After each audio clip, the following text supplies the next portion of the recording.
John Brennan was living a happy life with his wife Lara and their 6-year-old son Luke in a quiet neighborhood of Pittsburgh. John was a dedicated college professor and Lara worked in a corporate office. Their life was like a beautiful dream filled with love and peace. But one unfortunate morning, everything changed. Lara, who was diabetic, was taking her insulin when she suddenly noticed a dark blood stain on her jacket. Before she could clean it, the police knocked on the door and arrested her with a warrant for the murder of Elizabeth, Lara's boss. John kept pleading and Lara claimed she was innocent, but the police dragged her away. The evidence against Lara was very strong. She had a fight with her boss on the night of the murder, and Elizabeth was killed with a fire extinguisher in the parking lot. A co-worker, acting as an eyewitness, had seen Lara near the body. Plus, Lara's fingerprints were on the cylinder, and Elizabeth's blood was on her jacket. After a long 2-year legal battle, the court sentenced Lara to 20 years. John was certain that Lara was innocent because she spoke of a piece of evidence the police ignored, a broken button. Lara claimed that on the night of the murder, she bumped into a strange woman running away in the parking lot, and during that, a button from that woman's jacket broke and fell into Lara's bag, which Lara had heard falling. John worked day and night scouring Lara's files to find any clue about that button or the mysterious woman, but he found nothing. When he talked about going to the Supreme Court, his lawyer told him the bitter truth, that no murder case had been heard there in the last 30 years, and he should now accept Lara as a criminal. This made John very angry because Lara had gone to dinner with him right after the incident, and her behavior was completely normal. John knew that if Lara had committed a murder, her expressions would have definitely changed. Amidst defeat and despair, one night he got a call from the hospital that Lara had attempted suicide in jail by cutting her wrist. Seeing Lara lying unconscious in the ICU broke John's heart, and he realized that the doors of the law were now closed forever. He decided that if he wanted to save Lara, he would have to make his own way and break her out of prison. During his research, he learned about a notorious criminal named Damon Pennington, who had a record of breaking out of jail 7 times and had written a book called Over the Walls. John met Damon posing as a professor, but Damon immediately sensed his intention. Damon explained the bitter truth of jailbreaking. No prison is impenetrable. The key to every jail is hidden in the guards' boredom and their negligence. Damon told John 3 most important and difficult conditions for escaping jail. The first condition was time. After 9/11, security had become so tight that the police could seal the entire city in 15 minutes, and all state highways and toll booths within 35 minutes, meaning John had to get out of this perimeter within 35 minutes. The second condition was fake identity. He needed solid passports and licenses that would look real even during airport checks. The third condition was money and a hiding place. After escaping, he would have to go to a country where American tourists don't visit, and he must have enough money to last at least 5-6 years. Damon finally asked a question that shook John to his core. Could you leave your son at a gas station or kill a guard if necessary? If not, then don't even start this. John realized the path was extremely dangerous, but for Lara, he prepared himself. After this, he increased his visits to Lara in jail, but now his real motive was to spy on the prison. He minutely noted where guards kept keys, how elevators worked, where cameras were placed, and the timing of trucks bringing food or medicine. Even at the college, he would assign tasks to students while secretly working on his escape plan. After preparing the master plan, John needed fake documents, for which he started roaming the city's notorious neighborhoods and dark alleys. There he met a drug dealer named Moose,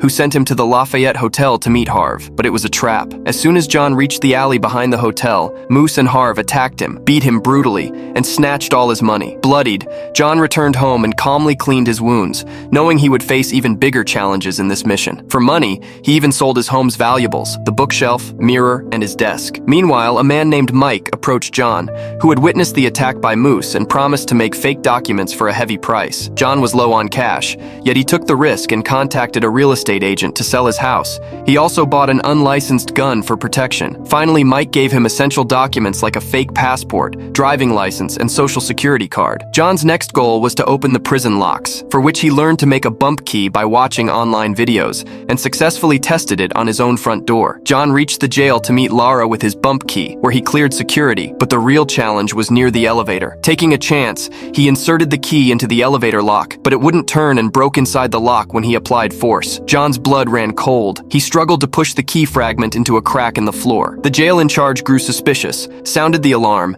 and began questioning visitors. When John was questioned in the in-charge's cabin and shown blurry CCTV footage, he bravely kept his cool and escaped by pointing toward another line. The in-charge even warned him about what would happen to his child if he got caught. This incident shook John from inside, and due to stress, he vomited outside the jail, which a policeman noticed. John feared the policeman would follow him, so he reached home, turned off all the lights, and hid behind a wall so the police wouldn't see his maps and fake documents. After the bump key plan failed, John started tracking the medical van that brought reports to the jail every Tuesday. He noticed the driver leaves the van and goes inside the lab for 1 minute and 48 seconds. John learned to open the van lock using a tennis ball and photographed Lara's diabetes report so he could edit it with a duplicate to get her shifted to the hospital. John's medical van plan was fully ready, but then he got news from Lara that blew his mind. Lara had an official notice clearly stating she would be shifted to another distant jail within the next 3 days. John's heart sank because if Lara was moved, his months of research and the entire hospital plan would go to waste. Now John had no time to think. Whatever he had to do it within these 3 days. Coincidentally, the third day was Tuesday, the day the medical van arrived. John decided he would switch Lara's report that day to get her to the hospital, but due to this sudden change, he now needed a lot of money immediately. To arrange such a huge amount, he chose a path he had never even dreamed of. He decided to rob a bank. John left his son Luke at his parents' house and reached outside a local bank. He was about to get out of the car and go inside when he spotted a woman entering the bank with her toddler in a stroller. Seeing that child, John's hands began to shake. He remembered his son Luke. He felt that if a shot was fired during the robbery and an innocent child became an orphan, he would never be able to forgive himself. Ultimately, his morality won, and he returned empty-handed. But now he had only 1 night left, so he took the risky decision to go to the city's most dangerous drug neighborhood. There, he followed a drug supplier named David, who was going to deliver money to a big criminal named Alex Cada. John picked up his gun, and under the shadow of death, decided to break into those criminals' house. As soon as John entered Alex's house, intense tension erupted. He pointed a gun at Alex and demanded money, but Alex threatened to kill him. Drowned in anger and desperation, John shot Alex in the hand and smashed liquor bottles on the floor to start a fire. Amidst the flames, Alex ran upstairs and began firing. John used David as a shield to save himself and killed Alex in the return fire. He found a bag full of money there, which he took and fled immediately. In the rush, the back of his car crashed and one of his taillights broke and fell there. He went straight to his parents' house, where due to exhaustion, he fell asleep next to Luke. When he woke up, he saw that his father had seen the fake passports and flight tickets kept in his jacket. Without saying a word, his father hugged him, and John understood that this was perhaps their final goodbye. On Tuesday morning, John began his final mission. He first tore up all the maps and planning papers of Lara's house, filled them into 3 different trash bags, and threw them into different dustbins to mislead everyone. After this, he reached the lab, where he cut the landline wire so the prison administration couldn't verify the report. Then he cleverly entered the medical van and replaced Lara's real diabetes report with the duplicate one. After this, he took Luke to his friend Nicole's house, which was near the city border. John told Nicole to look after Luke and to call his parents if he didn't return by evening.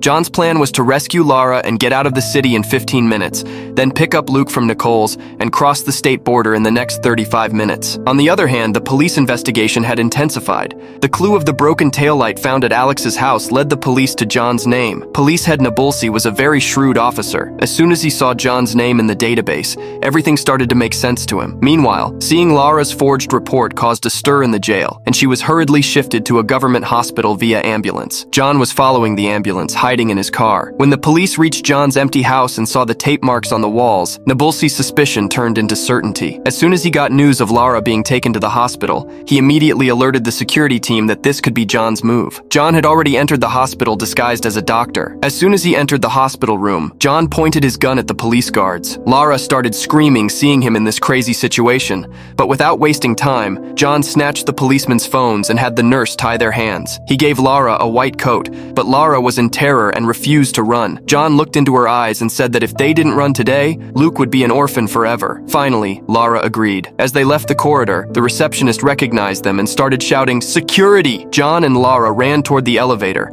but as it opened on the ground floor, Nabulsi was standing right there with his gun drawn. John aimed his gun at Nabulsi and yelled at Lara to press the elevator button. As soon as the lift closed, they changed their strategy and threw the white coats on the stairs to trick the police. Nabulsi thought they fled via the stairs, but John and Lara quietly slipped out through the elevator. A heavy police force was deployed outside the hospital, but John wore his jacket inside out and walked right past Nabulsi by blending into the crowd. They reached the underground metro station, where Nabulsi spotted them and started jumping onto the tracks, chasing the speeding train. The police had cordoned off the next station, and helicopters were monitoring from the sky. But John pulled the train's emergency chain, exited through the fence he had previously cut, and vanished into another car parked in the lot. Now he had only 13 minutes left to get out of the of the city. He drove without caring about red lights and crossed the city border, getting out of the police's reach. The real trouble began when John reached Nicole's house to pick up Luke. There he found out that Nicole had taken the children to the zoo. Now John had only 11 minutes before the state border sealed,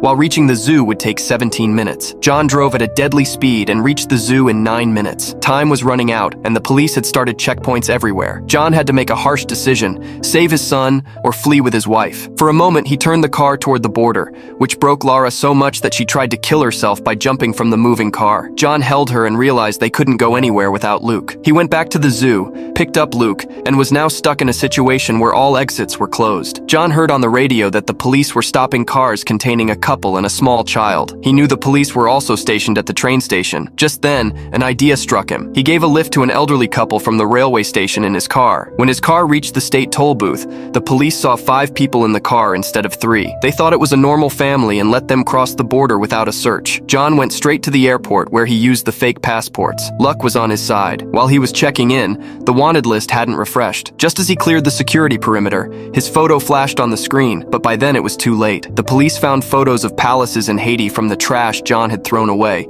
misleading them into checking flights to Haiti. Meanwhile, John, Lara, and Luke had boarded a flight to Caracas, Venezuela, a country from where bringing them back was impossible for the American police. Nabulsi reached the airport, but by then the plane had already taken off. At the end of the story, John stood with his family in the morning sun of the Venezuelan hills. By risking his life, fighting the law, and overcoming every impossible challenge, he had regained his wife's innocence and his family's peace. Now they were fully ready to start a new and free life, miles away from any danger.